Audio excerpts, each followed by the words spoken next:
और बड़ी खबरों में बात होगी बुर्के पर बवाल की, साथ ही बात रीट पर सदन में संग्राम की भी, जो आज भी जारी रहा, और बात किरोड़ीलाल मीणा की भी होगी, जो रीट मामले में मंत्री राजेंद्र गुढ़ा से मुलाकात करते दिखे और मनीष जाट को न्याय दिलाने की मांग कर रहे हैं। बात होगी वैक्सीन सेंटर की, जहां मनमानी देखने को मिली है, लेकिन शुरुआत उस खबर से, उस विवाद की खबर से जिसकी एंट्री मरुधरा में हो चुकी है। जयपुर के चाकसू में आज कुछ स्टूडेंट्स, छात्राएं कस्तूरी देवी कॉलेज में बुर्का पहनकर पहुंची। छात्राओं को देख कॉलेज प्रबंधन ने यूनिफॉर्म पहनकर आने की बात कही। इस पर छात्राएं नाराज हो गईं और विरोध शुरू किया। छात्राओं ने अपने परिवार वालों को जानकारी दी और कॉलेज बुलाया। विरोध बढ़ता जा रहा था, यह देख कॉलेज प्रबंधन ने मुख्य भवन का गेट बंद कर दिया। मौके पर छात्राओं के परिवार वाले पहुंचे, ग्रामीण पहुंचे और हिजाब में ही छात्राओं को प्रवेश देने की मांग की, लेकिन कॉलेज प्रबंधन नहीं माना। छात्राओं ने कहा कि भारत के संविधान में सभी वेशभूषा को मान्यता दी गई है, ऐसे में हमारे धर्म के लिबास को पहनने से किसी को कोई आपत्ति नहीं होनी चाहिए। कुछ सांप्रदायिक लोग बेवजह हमें परेशान कर रहे हैं, जो सरासर गलत है। और इस पूरे मामले पर कॉलेज प्रबंधन ने चुप्पी साध ली है। विवाद बढ़ने के कुछ ही देर बाद मौके पर पहुंची पुलिस ने दोनों पक्षों को बिठाया, समझाया बुझाया और मामला शांत करवाया।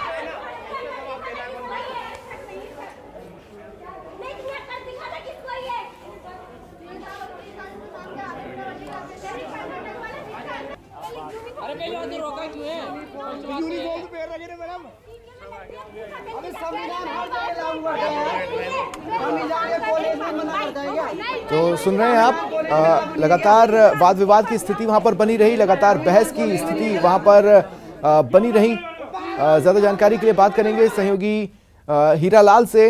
हीरालाल, कई सारी बातें इस घटना के सामने आने के बाद आ गई, जैसे ये आया कि ये जो छात्राएं हैं वो पहले भी बुर्के में आती थीं, एकाएक कॉलेज जागा और ड्रेस कोड या यूनिफॉर्म का हवाला देने लगा, और आज मामला भी शांत करवाया गया। इसके बाद भी ये पता नहीं चल पाया है कि आखिर किस तरह से समझाया बुझाया गया, किस हल पर निकला गया। जी, मैं आपको बता दूं कि जब यह मामला सामने आया, जब छात्राएं आज बुर्का पहन के कॉलेज गई, तो कॉलेज प्रबंधन की ओर से उन्हें बुर्का नहीं पहनकर आने को कहा गया और उन्हें जो ड्रेस कोड है कॉलेज का, उसी के तहत जो यूनिफॉर्म है पहनकर आने की बात कही गई। इस पर छात्राओं ने जब विरोध किया और उन्होंने अपने परिजनों को सूचना दी, जब परिजन मौके पे पहुंचे और उन्होंने हंगामा शुरू कर दिया।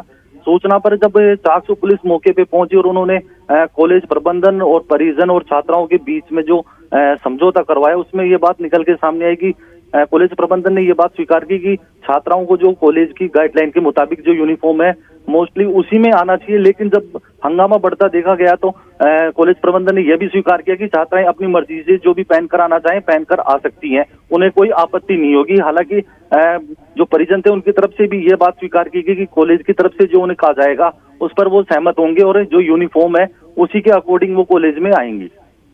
हाँ, लेकिन सवाल वही है हीरालाल कि क्या ये छात्राएं पूर्व में भी बुर्के में आती थीं? अगर आती थी तब कॉलेज क्यों नहीं रोका, आज एकाएक क्यों जागा? जी देखिए, इस बारे में पुख्ता तौर पे कुछ कहा नहीं जा सकता क्योंकि आधिकारिक तौर पर ऐसा कोई बयान सामने नहीं आया। लेकिन जो परिजन है उनकी तरफ से कहा जा रहा है कि छात्राएं पूर्व में भी इस प्रकार बुर्का पहन के कॉलेज गई थी, लेकिन तब कोई ऐसा विवाद नहीं हुआ। हालांकि कॉलेज प्रबंधन का कहना है कि सभी छात्राओं को कॉलेज गाइडलाइन के मुताबिक जो ड्रेस कोड है उसी के अकॉर्डिंग यूनिफॉर्म पहनकर आने की बात कही जाती है। पूर्व में भी कुछ छात्राएं इस प्रकार की जो ड्रेस है जो पहन के आई थी, लेकिन उन्हें भी टोका गया था। नहीं तो एक बात समझाइए, कॉलेज का क्या कहना है, क्या है उनकी यूनिफॉर्म, क्या है उनका ड्रेस कोड? जी, कॉलेज प्रबंधन का ये कहना है कि जो ड्रेस कोड है, जो फॉर्मल ड्रेस है, जिसमें सभी छात्राएं जिस प्रकार से कॉलेज में यूनिफॉर्म पहन के आती है उसी के अकॉर्डिंग ये छात्राएं भी कॉलेज में यूनिफॉर्म पहनकर आए। ये जिस प्रकार से ये जो विवाद हुआ उसको लेकर कॉलेज प्रबंधन ने कोई ज्यादा सफाई तो दी नहीं, लेकिन जब पुलिस वहां मौके पे पहुंची और दोनों पक्षों के बीच में समझौता करवाया, तब कॉलेज प्रबंधन ने यह माना कि छात्राएं अपनी मर्जी से जो पहनकर आना चाहें वो पहनकर आ सकती हैं। देखने सुनने में ये समझौता कोई बहुत ठोस नहीं लग रहा। कॉलेज कह रहा है जो पहन के आना है आ सकती हैं, तो फिर आज विवाद की स्थिति क्यों बनी? दूसरी बात, अगर परिवार वाले ये कह रहे हैं कि जो कॉलेज कहेगा वो मान लेंगे, तो फिर आज विवाद की स्थिति क्यों बनी? ये कोई ठोस समझौता नजर नहीं आ रहा है हीरालाल। जी, दोनों पक्षों की बातों में जब ये बात निकल के आ रही है तो साफ तौर पे ये लग रहा है कि दोनों के बीच में समझौता स्पष्ट नहीं हो पाया, लेकिन कहीं ना कहीं ये बात काफी सुखद है कि विवाद ज्यादा नहीं बढ़ा और दोनों पक्षों ने सहमति जताई है कि कॉलेज प्रबंधन जहाँ इस बात को स्वीकार कर रहा है कि भाई छात्राएं जो भी पहन कर आना चाहे वो पहन कर आ सकती है, और वहीं जो परिजन है उन्होंने भी इस बात पर अपनी सहमति दी कि कॉलेज प्रबंधन जिस प्रकार से उन्हें अनुमति दे रहा है उसी प्रकार से वो यूनिफॉर्म पहन के आएंगे। हालांकि जो बुर्के को लेकर जो विवाद हुआ था वो बिल्कुल थम सा गया है। क्या चाकसू में किसी तरह का तनाव है इस वक्त? नहीं, बिल्कुल चाकसू कस्बे में बिल्कुल इस प्रकार का कोई तनाव नहीं है, ना ही इस प्रकार को लेकर कोई कहीं गर्मा गर्मी है। जब ये विवाद हो, जब परिजन इस बात को लेकर जब कॉलेज प्रबंधन के पास गए थे तब पुलिस मौके पे पहुंच गई तो उन्होंने समझाइश कर दी। हालांकि जो लोग थे उन्होंने भी इस बात को स्वीकार किया, इस बात को ज्यादा तूल नहीं देना। जिस प्रकार से कर्नाटक में हिजाब को लेकर जो विवाद चल रहा है, पूरे देश की सियासत जो गरमाई हुई है वो चाकसू में कहीं नजर नहीं आ रही। ये जो घटना है उसमें पूरी क्षमता थी आग की तरह फैलने की। सियासी बयानबाजियां तो आज आई हैं, लेकिन मैं पूछ रहा हूं कि क्या हिंदू धड़े की एंट्री हुई, किसी तरह के प्रदर्शनों की एंट्री हुई? नहीं, बिल्कुल ऐसा कोई भी मामला सामने नहीं आया जहां कोई हिंदूवादी संगठन या किसी राजनीतिक जो इस प्रकार के जो संगठन है जो किसी प्रकार की बयानबाजी करें या माहौल बिगाड़ने की कोशिश करें। चलिए, शुक्रिया हीरालाल, आप नजर बनाए रखें। और चाकसू विवाद की बीजेपी नेताओं ने निंदा की है।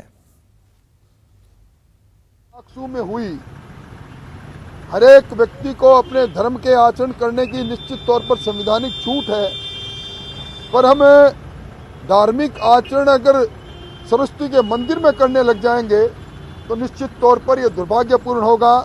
बच्चों में संस्कार प्रारंभ से ऐसे पैदा हो जाएंगे और मैं समझता हूं कि जो चाकसू में हुआ वो घटना नहीं होनी चाहिए, मैं उसकी निंदा करता हूं। कर्नाटक के बाद देश भर के अंदर जो कोई इस तरह की घटना होने लगी, राजस्थान में भी इन तत्वों ने अपना स्तर उठाना शुरू किया है, जो कि निश्चित रूप से हमको किस महिलाओं को किस आगे करके और कुछ तत्व इस तरह की यहाँ पे अलगाववादी भाव बढ़ाना चाह रहे हैं। कम से कम छात्र जो कि देश की एकता और अखंडता के लिए काम करते हैं, संस्कार लेते हैं, अच्छे नागरिक के लेते हैं, उनमें इस प्रकार का भाव बढ़ाना मैं समझता राष्ट्र विरोधी तत्वों का काम है, जिसको रोक। कर्नाटक में हुए हिजाब विवाद मामले में आज राजधानी जयपुर में भी प्रदर्शन हुआ। विरोध प्रदर्शन करते हुए मुस्लिम महिलाओं की तरफ से एक बड़ी रैली निकाली गई। रैली मुसाफिर खाने से शुरू हुई और अलग अलग रास्तों से होती हुई एल्बर्ट हॉल पहुंची। इस दौरान मुस्लिम महिलाओं की तरफ से जमकर नारेबाजी की गई। मुस्लिम महिलाओं ने कहा, जिस तरह से हिजाब मामले को लेकर सांप्रदायिक तनाव पैदा करने की कोशिश हो रही है वो ठीक नहीं है, केंद्र सरकार को इसे रोकना चाहिए। प्रदर्शन में बड़ी संख्या में छात्राएं भी शामिल हुईं।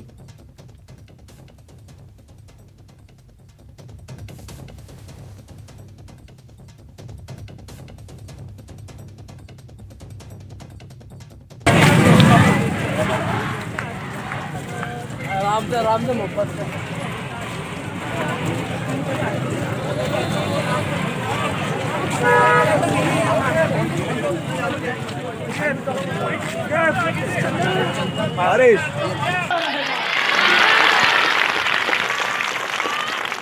बहुत कम वक्त के अंदर जब हमने इस प्रोग्राम का इरादा किया कि हिजाब के लिए जयपुर के अंदर भी एक एहतजाज होना चाहिए।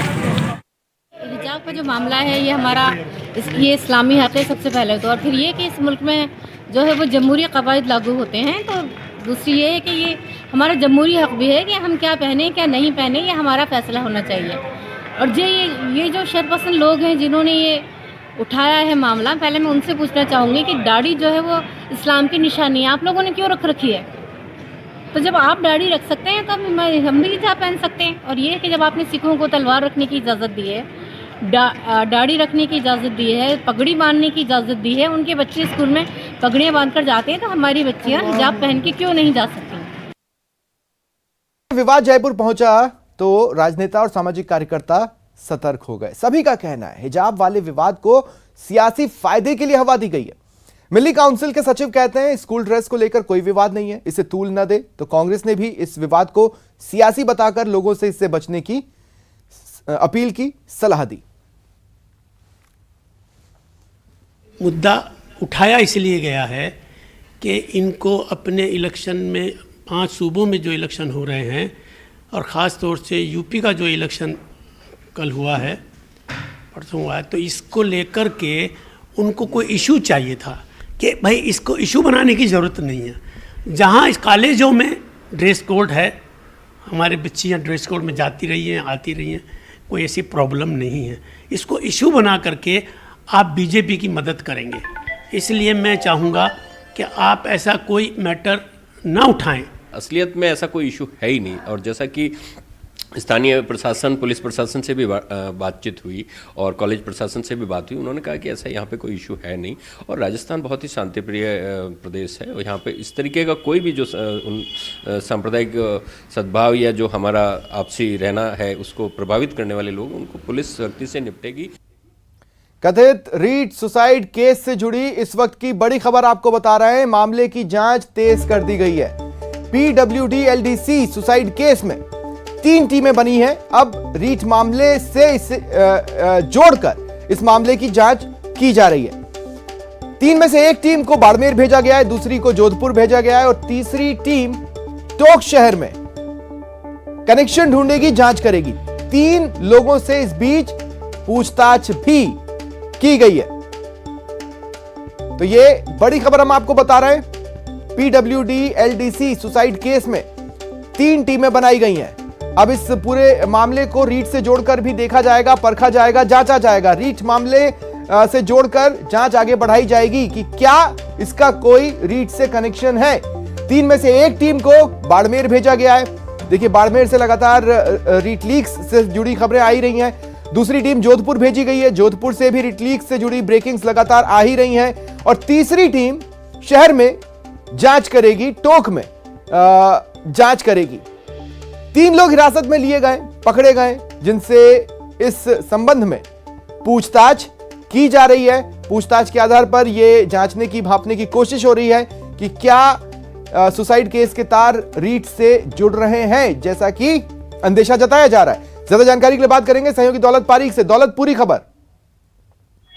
जी बिल्कुल, मैं बताना चाहूंगा कि पीडब्ल्यूडी एलडीसी सुसाइड जो मामला है, इस मामले में पुलिस की जांच कहीं ना कहीं पूरी रीट परीक्षा के इर्द गिर्द ही घूम रही है।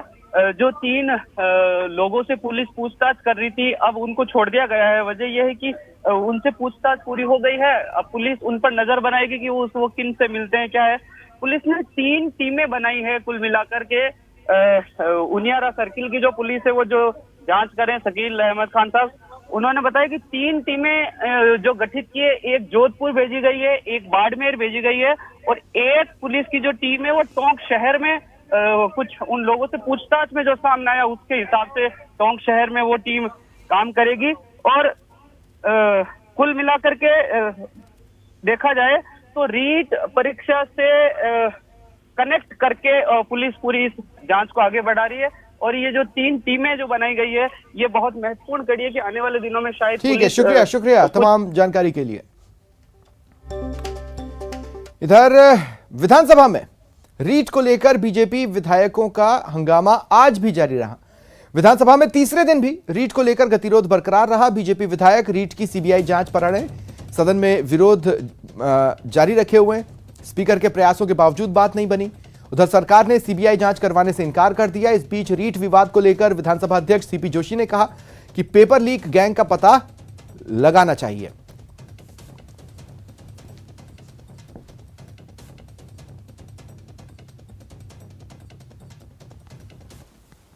तो सीबीआई जांच के पीछे समय लग सकता है, मैं भी जानता हूं, लेकिन आज जिन लोगों ने इनको यहां लगाया, राजीव गांधी स्टडी सर्किल के ये कौन लोग हैं, ये प्राइवेट लोग कैसे आए, ये प्राइवेट चलाने वाला व्यक्ति के हाथ में आपने उसकी स्ट्रांग रूम की चाबी कैसे दे दी, और चाबी से टूटा है, कोई पेपर कोई तोड़ के नहीं निकाला गया है, पेपर विधिवत निकला है और उसमें से काटा कैसे। जिस प्रकार की कार्रवाई मैंने पहले दिन से स्वागत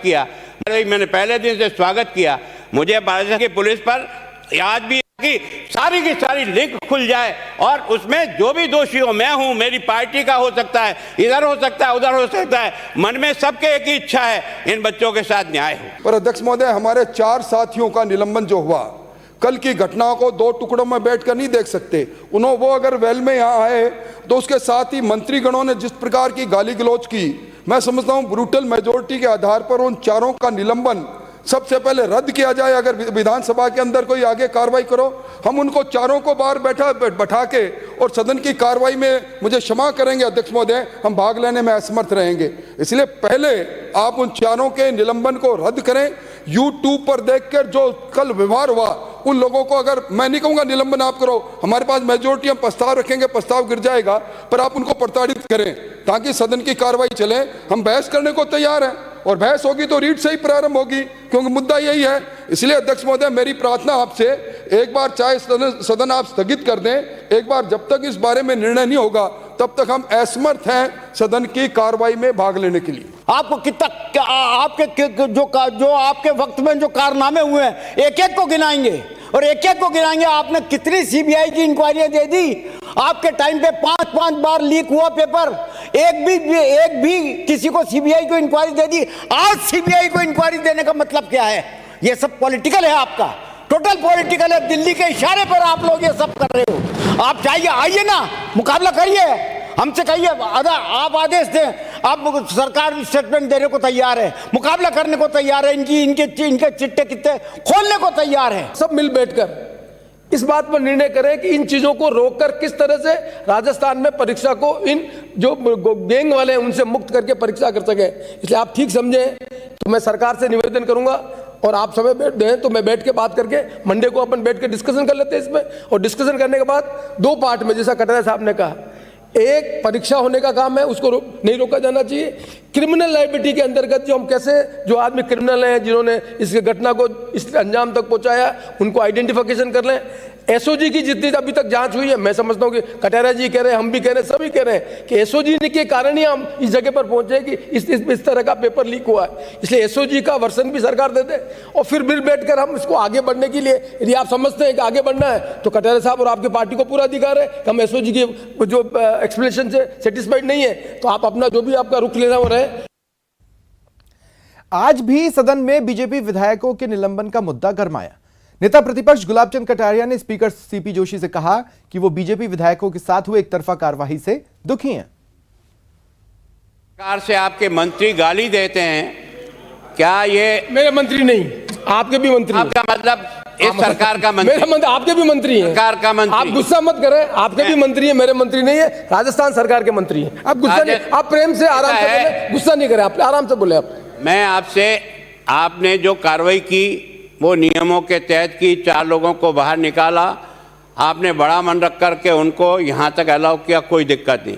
पर हम आपके चैम्बर में ये भी कह के गए थे कि एक बार आप पूरी की पूरी फुटेज निकाल करके देख लें, और देखने के बाद अगर कांग्रेस के लोगों का भी और मंत्री का भी व्यवहार इस सदन के उपयुक्त नहीं था, या उन्होंने जिन शब्दों का प्रयोग किया वो इसकी गरिमा को घटाता है, तो उन पर भी एक्शन होना चाहिए, तब तो जाकर के न्याय होगा। बाकी एक तरफा न्याय हुआ, इसके कारण से दुख था। और इधर संसद में भी रीट लीक्स की गूंज बनी हुई है। चित्तौड़गढ़ सांसद सीपी जोशी ने आज मामला उठाया। जयपुर सांसद रामचरण बोहरा ने भी यह मामला उठाया। रीट लेवल 1 को भी रद्द करने की मांग संसद में उठाई गई।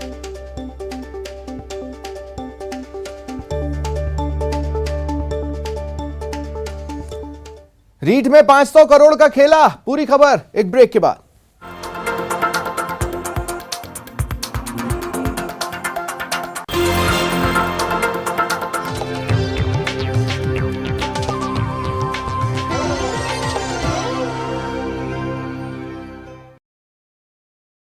नगर से गंदे पानी के गड्ढे में 2 मासूम गिर गए। 5 साल के बच्चे की मौत की खबर है। 8 साल के बच्चे को बचा लिया गया है। दरअसल इलाके में नाले का एक निर्माण हो रहा था। चूंकि पानी के बहाव को रोकना था, इसलिए ये गड्ढा बनाया गया। पूरी तरह से नगर पालिका और ठेकेदार की लापरवाही इसमें सामने आ रही है। ज्यादा जानकारी के लिए बात करेंगे सहयोगी मनोज से। मनोज, क्या जानकारी है?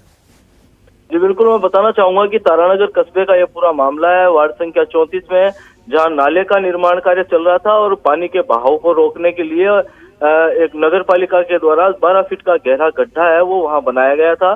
पास में ही शादी समारोह था जहां ये बच्चे जो कि अपने ननिहाल आए हुए थे, ये जा रहे थे और अचानक दोनों बच्चे गड्ढे में गिर गए।